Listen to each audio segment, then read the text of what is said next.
পুলিশের একজন বড় কর্মকর্তাকে গ্রেপ্তার করা হয়েছে।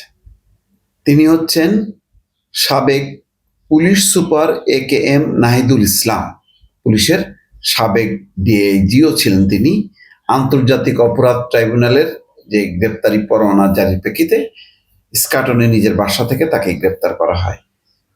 এবং এখানে বলা হচ্ছে যে মেহেরপুর জেলা জামাতে ইসলামের সাবেক আমির মরহুম সমীর উদ্দিনের বড় ছেলে এবং জামাত নেতা তারিক মোহাম্মদ সাইফুল ইসলাম হত্যাকাণ্ডের মূল অভিযুক্ত আসামি তিনি। আসলে গত 15 বছরে এবং এই জুলাইয়ে যেই পরিমাণ হত্যাকাণ্ড সংঘটিত হয়েছে তাতে পুলিশের তো সম্পৃক্ততা আছে। বোঝা যাচ্ছে যে একে একে কিন্তু পুলিশের বিভিন্ন পর্যায়ের অনেক কর্মকর্তা অভিযুক্ত হবে। ফলে পুলিশের বর্তমান যেই অবস্থান কাঠামো, সেই কাঠামোতে একটা বিরাট ধস নামবে, ঘাটতি হবে। খুব দ্রুত যদি নিয়োগের মধ্য দিয়ে আস্তে আস্তে এই জায়গাগুলো পূরণ করানো হয়, তাহলে পুলিশ কিন্তু ক্রমেই দুর্বল হবে।